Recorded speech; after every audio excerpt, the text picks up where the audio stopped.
Hello, this is Jasmine, and I thought I would pull out the alcohol markers for this piece. I wish I had some of the sketching process, but I sketched this when I was at work and didn't really think I was going to be making a video of it. So here we are.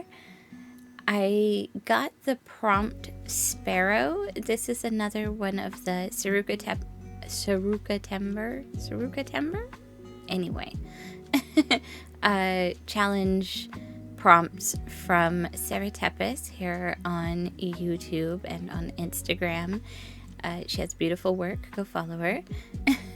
And I got the prompt sparrow for the second day, and I decided instead of trying to go like a sparrow dragon, because I was trying to keep these all dragon themed, I wanted to go with something, I don't know, maybe even a little more mysterious and interesting. So I went with the dragon aspect being this old overgrown statue, and it's got these sparrows nesting in the mouth, and I just was really happy with this concept when I came up with it. I've got this problem where I frequently come up with ideas and maybe even sketch them a little bit, but I never finalize them. I don't know how many other people have this issue, because I know a lot of people struggle to find inspiration, and that's like a big question for artists. How do you find inspiration? And I find inspiration everywhere, all the time, and my problem is I don't have enough time to do it all, or I don't have enough, I guess, motivation to do it all.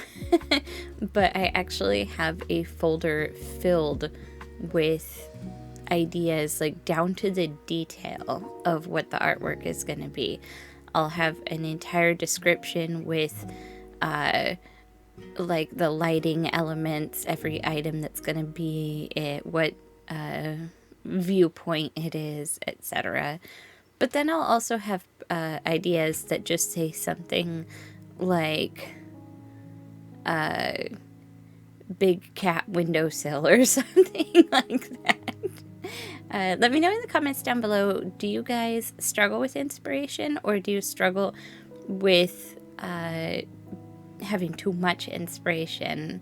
It's almost like a choice paralysis, right? You got so much you could be doing, and so many, for me, work in progresses. It's early, I can't talk. It's like 6 a.m. I like to try and do these voiceovers as one big long continuous voiceover if I can. I can't always do that. Well, I always end up chopping it up a little bit, but I don't know, I enjoy rambly videos, especially sketchbook rambly videos, so I don't really mind the rambling aspect of it. I guess I could talk about the artwork a little more technically. So I went in with this dark blue. Well, first I wanted to define some of the areas, so I put down the yellow. That was supposed to be like not shading, but like those lighter patches on stone, but I forgot to do that, as you can see here where I cover it all up. It still worked well as like an added color though. And then I went in with my darkest dark shadows, and I also needed to rough out where the moss and whatnot was going so I didn't accidentally color over it.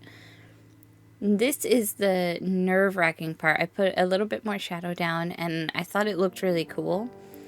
And then I wanted to obviously cover it with an actual stone color, but I thought it was already looking like cool statuey, and I was very nervous to go in with the solid gray, but I'm so glad I did. I went with this like warm earthy gray color that I absolutely love, and I cannot get my printer to do. I need to work on it, because I've printed out like 4 different pictures and they're not quite right. I gotta stop wasting my paper. But it was nerve-wracking going over everything that I had done, even though I was pretty certain it would show through. I knew the dark blue would, but I was like, is this light blue gonna like actually show through? And it did, and I put a lot more detail on anyway. So, and then I go in with the same kind of method on the birds, except I went in with some of their lighter colors first, but they don't have very many colors, so I needed to get those lighter browns underneath the darker browns. For a while, the little babies in the mouth just kind of look like blobs. They still kind of just look like blobs, but I'm pretty sure in the final iteration, it's pretty obvious that they're baby birds in a nest. I hope so. One of the things I left out of this piece is whenever a bird has a nest, there's usually quite a bit of mess, and I put a bunch of sticks and stuff, but I did not include, I guess, the most realistic of all the bird droppings on this statue. I just couldn't bring myself to do that, even though it would make it a bit more realistic. But this piece isn't super realism or anything. I'm actually really happy with how this piece turned out. I love all the moss that I added all over, and I tone it down a bit later with like some yellows. I'm going back in and defining. This is the same shadow color. It's just that when I went over the shadows with the gray, it lightened them up a little bit. But also, the first layer of alcohol markers is always a bit lighter, and then you can layer on top it a couple times usually before you get as dark as it's gonna get. Going in with all of the tiny little like speckles and details, I wasn't sure I was liking how that was turning out, but I am glad I did it in the long run. Mostly I was struggling with the fact that alcohol markers have, they've got a fine point, but it's still kind of squishy, right? So the little dots weren't necessarily as small as I wanted, but that's okay because they're kind of decent sized pits in the stone, and it all worked out quite well.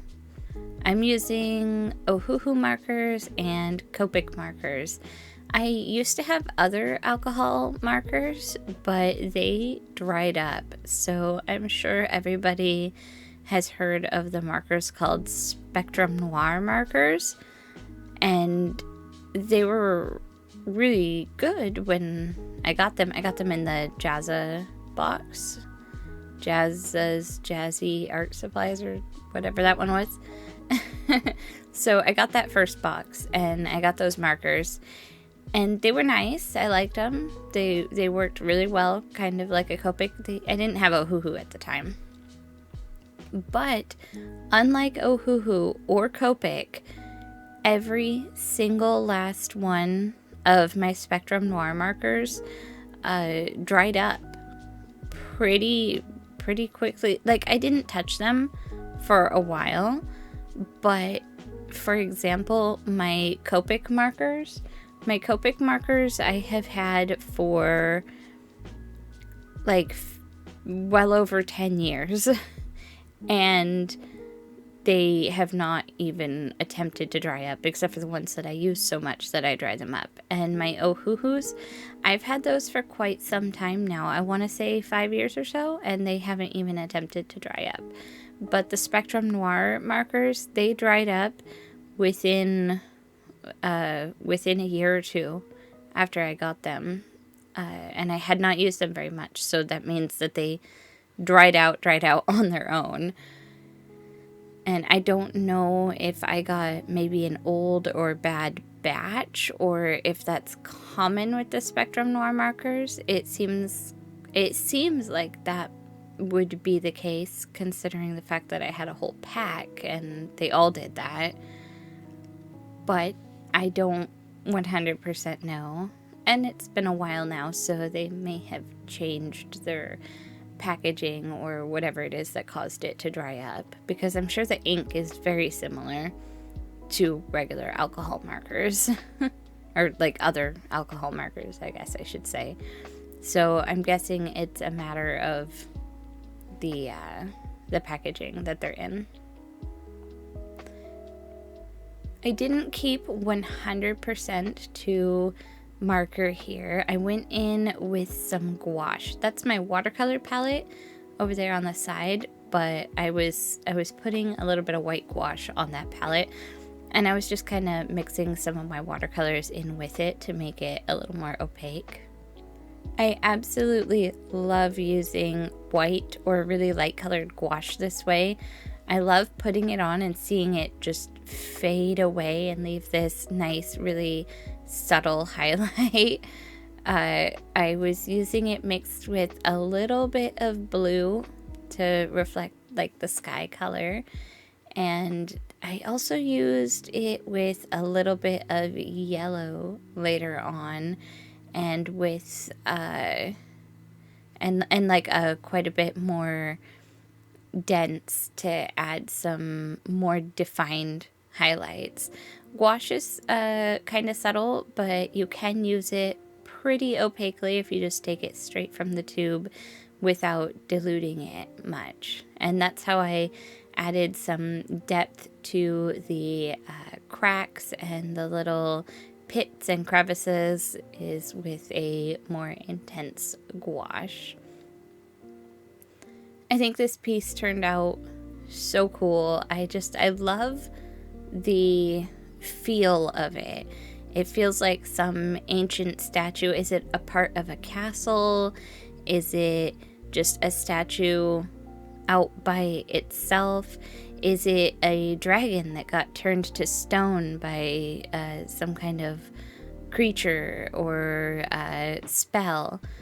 Like, what is the story behind it? And I love it also when you have something like this that has gone back to nature. So we've got the sparrows living on this statue.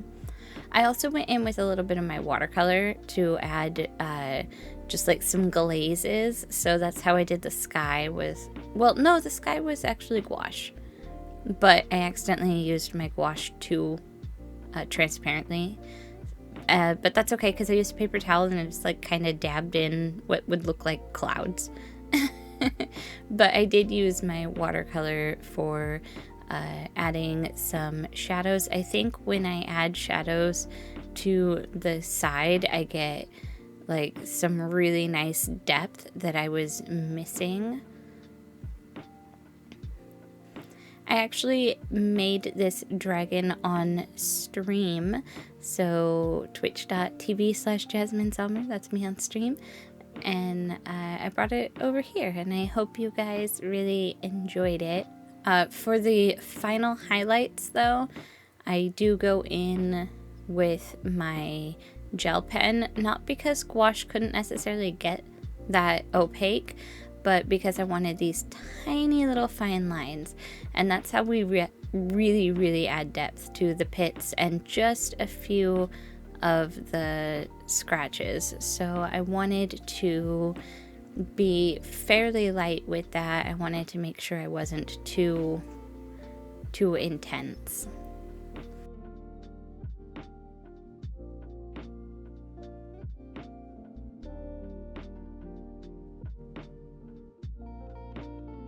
But that's about it. I don't have too much more to say about this dragon statue.